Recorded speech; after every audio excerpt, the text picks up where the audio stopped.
Hey yo, what up people? This is your boy ShottyGunz. Right now we're going to do a tutorial on composing over samples. Uh, I've looked on YouTube and there doesn't seem to be any videos covered on this subject. So if you're making sample beats and need something to liven it up, this is definitely something you should check out. The two beats I'm going to be showing you is Moments Like These and Never Gonna Change, both of which are going to be on my new beat tape, Street Soul. It's coming out this Monday, January 9th, 2012. It's going to be for free download, but if you want to buy or lease one of these beats, just go to ShottyGunzBeats.com. Alright, let's get into this. Alright, so here's the session for Moments Like These. The beat's already done. As you can see, the mix is all right here. So I'm going to show you the sample that I chose for this particular track. And then I'm going to show you what I did to it. Here's the first sample.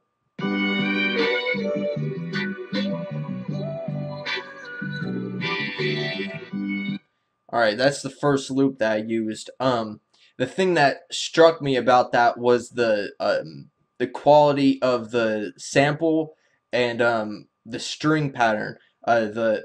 String melody, my bad. If you listen, there's a melody. The melody to the strings is do do do do do. Na na na na na na na na na. That's the melody that I hear from the whole loop together. Um, so I was thinking of a way to bring all this together, and what I usually do to when I'm first composing over a sample is I bring up a piano so I can get the chords right, the melody right, and you don't have to use a piano in your beat. Just I suggest it because it's a great way to figure out the notes to a sample, or if you're making a bass and you need to know what notes for the bass, it's always good to have the piano because you can get a clear note. Um, so I brought up my piano right here. I'm using the Nexus piano, and so I wanted a simple melody to be do do do do do do do do do do. So the first couple bars is just a simple one note melody, and then the other two bars is the chords. So if I can figure out um, the pitch of the first couple notes, I can get the chords down. I really suggest you learn a little bit about music theory. I'm not an expert by any means, but I have read up a little bit on it, but I'm much better in pitch. So that's basically what I use. I can't tell you what chords I use because I don't know the names of them, but I do know pitch, and if you know pitch, you can compose over a sample. It's not that hard. Um, so let me go to my piano riff. This is the first one. This is the first one I came up with, and it goes something like this. Na na na na na na na. And so when you look at a piano, or if you're in Fruit Loops, you look at the piano roll, there's only so many combinations you can come up with. So it shouldn't take you that long to figure out what notes go where if you have an idea of what you want the end result to be. So, with the sample playing, I was actually on my MIDI controller when I did this, but since I can't hook up my MIDI controller right now, I'm gonna use the keyboard on my laptop.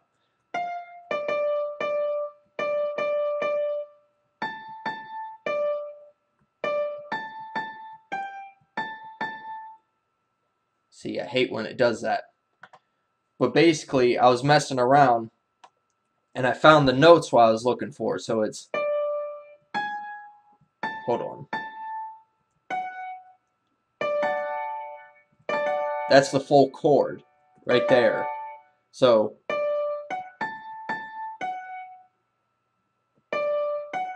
wait.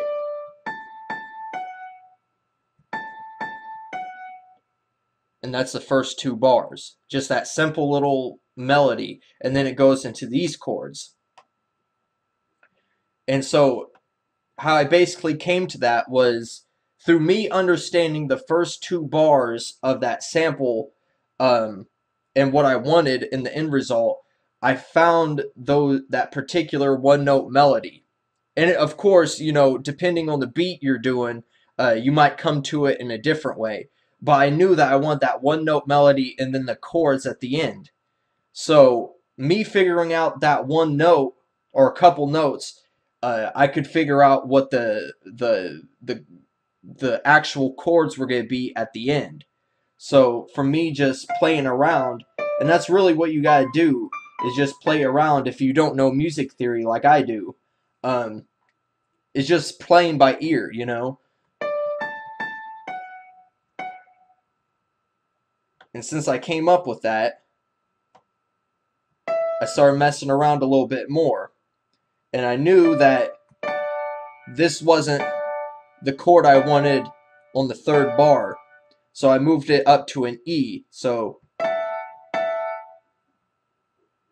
it's really that simple. I mean, if you can figure it out, the first couple notes, I mean, there's only like so many combinations in each octave. So as long as you can figure out a couple notes, you can get the chord progression you want. So once I figured that out, I was like, well, the piano melody's cool and everything, but there's another part of the sample, and it has horns, and that's something that also struck me about this particular sample. I think this is it.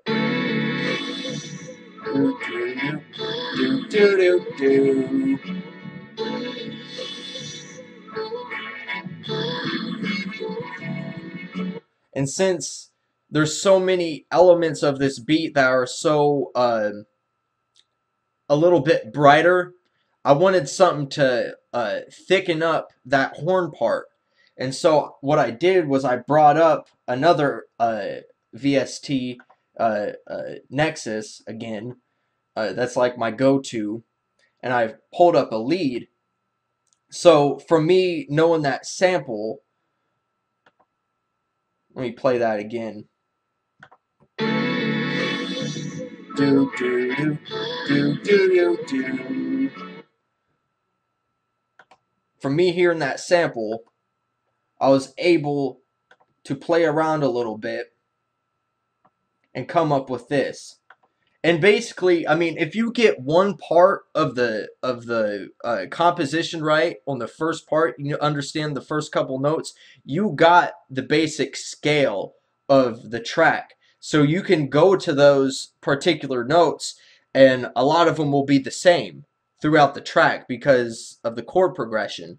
You might have to change a little bit depending on what part you're using it for, but it's basically going to be there. So this is what I got. Da, da, da, da, da, da, da, da. Something really simple, and it livens up. It emphasizes that end loop, so it comes in really nicely. Once I figured that out, I was like, well, you know, all that's good for the you know, hook, but what about the verse? Because the verse, you really need to change it up a little bit. It can get a little monotonous. And what I did with the sample is, this is one of my secrets, and I don't mind sharing it, is I like to crossfade my samples a lot. So from that first sample,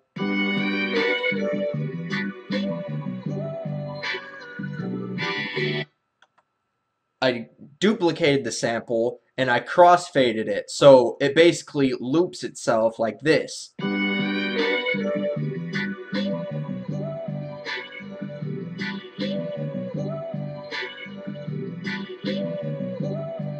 And we can keep that going forever if you really wanted to, but that would get monotonous. And just that alone, bringing that over like 8 bars or whatever, it can get monotonous.